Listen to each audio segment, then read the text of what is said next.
Today, I want to talk about putting food on the table. And by that, I mean work.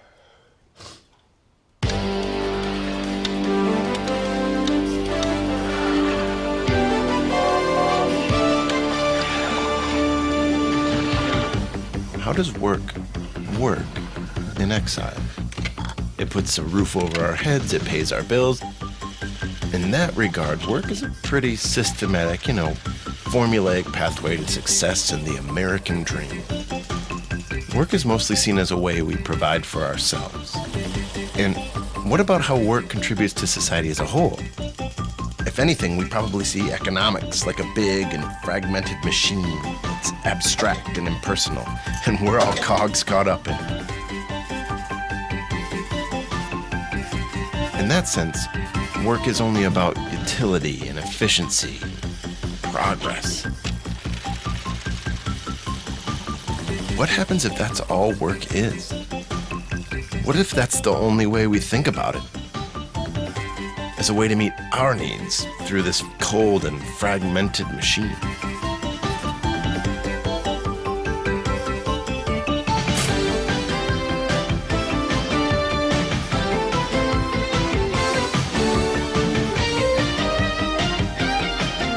So the question is, what's the role of work in God's economy of all things? This is the story of the bigger picture. Evan, welcome to Exile. The deeper mystery of faith.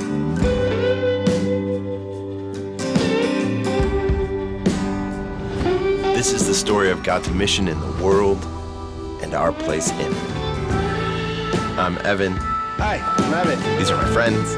Evan, what's going on? And this is For the Life of the World, Letters to the Exiles.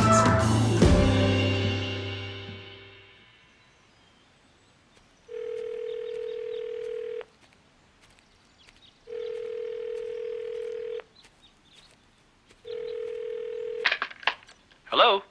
Dwight, we're talking about work today. Ah, yes. Work. Great. What are you hoping to learn?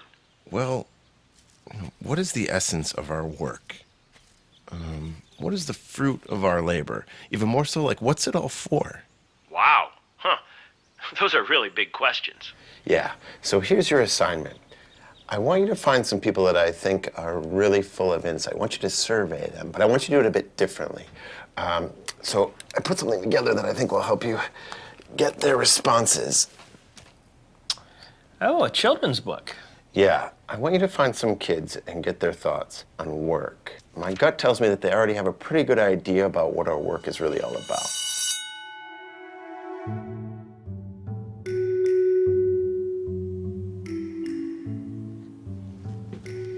Hey, everybody.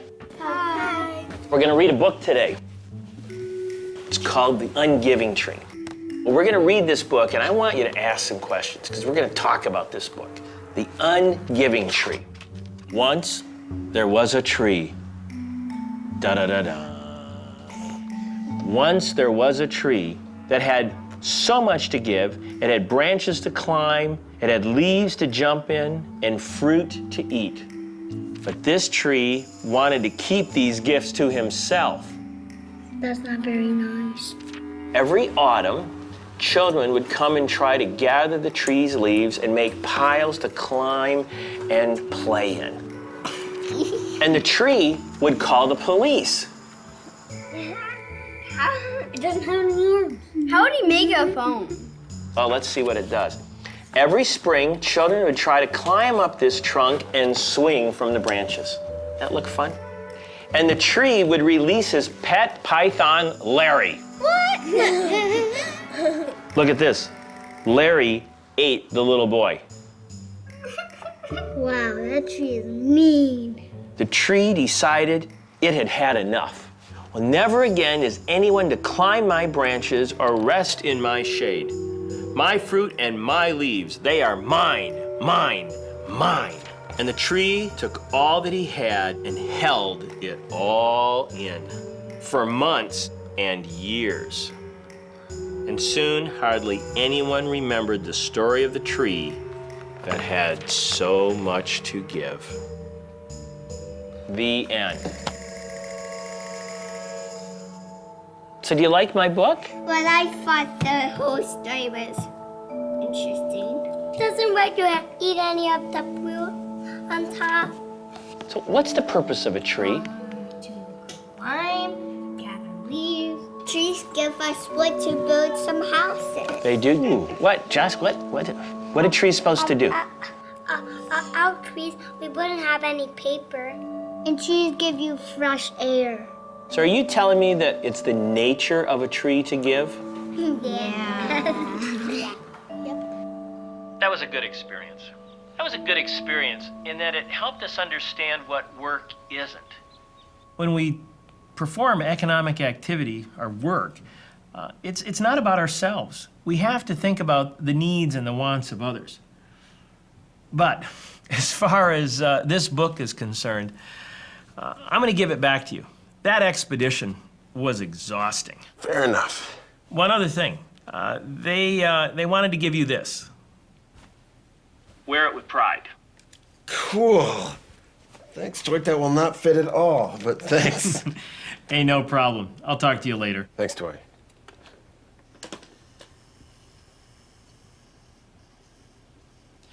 Okay, so now we know what work isn't. It's time to address what work is. Okay, shoot. A lot of times, Evan, we forget that God created us to work. We're meant to make something of the world. That's part of what it means to be in God's image. We're makers. The problem is, after the fall, work has come to be a lot like toil, and it's bothersome and burdensome, and we don't have a sense of the whole anymore. Work is actually a gift from God. Okay, so I'm tracking with this gifting thing, but tell me more about that. Work helps us to discover our callings, and it's through our callings that we create the goods and the services that benefit people, that meet their needs and actually their desires as well. Can I show you something? Please. Yeah. What kind of tree is this? Maple. Oak. What is the fruit of that tree?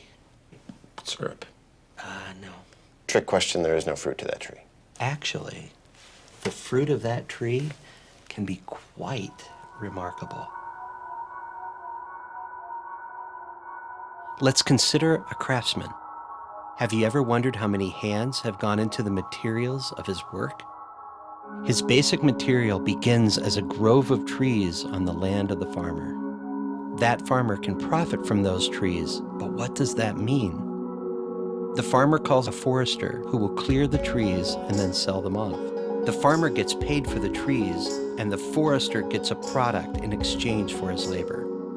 What's remarkable here is that both men are profiting because it's in the exchange that the value is created. It is in the relationship that we find such a thing as value. And now this forester takes his profit and enters into other relationships. He sells the wood to a lumberyard. He exchanges the money he makes for the labor of his employees. Or he buys new equipment from another fella who sells it. Or he sends his kids to school, and his employees take their profit and enter into exchange relationships with tons of other people. It goes all over the country, and soon we see that our work is not toil or something that concerns just us. It's something that creates a huge organic mass of relationships between human persons. And that brings us back to the craftsman. His individual work, his creativity, is actually one part of a larger whole, even if it looks like he works alone. And it's the same with you, whether you're a janitor, a CEO, or a programmer. When you do the workaday tasks of your job, you are exercising your own creativity, but you're also collaborating. So when we talk about the fruit of that tree, Come on. Back. What is it? Okay. Hold on. the fruit of that tree and all of our creativity is not only products, but relationships. Cheers, guys. Thank you so much. I appreciate it. Evan, the fruit of our labor is fellowship. It's community. It's relationship. Whether we even know it or not, We are tied into a relationship with all of the people that went into the making of this very table. From the farmer, to the forester, to the mill worker, to the craftsman and owner. We see this creative collaboration that created more than a consumable product, but a relationship with countless others.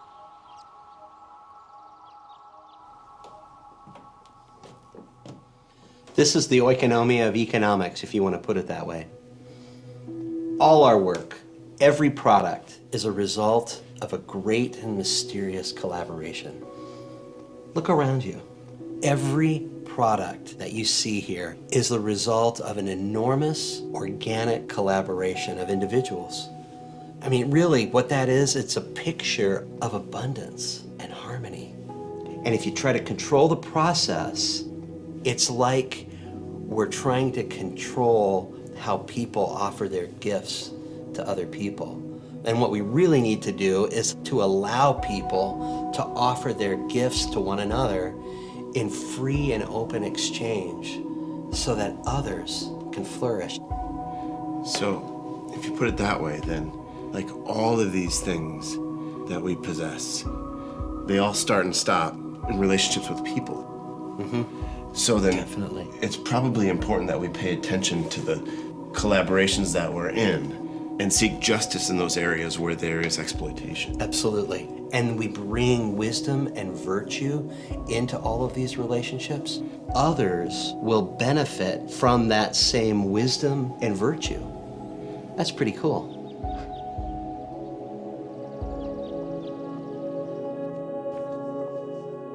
Dear everybody, consider the lilies, how they grow.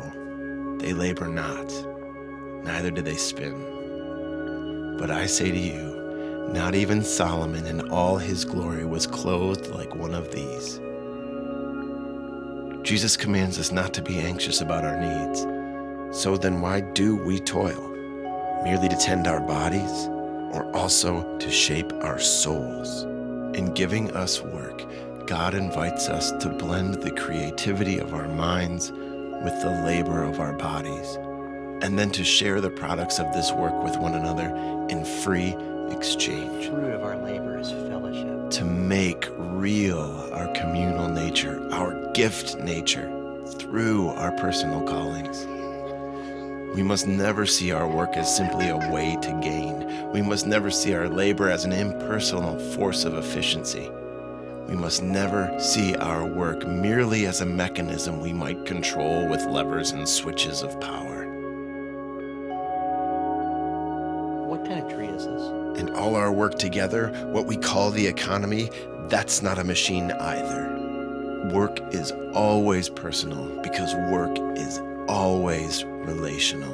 Whether you're a janitor, a CEO, or a programmer, work is creative service.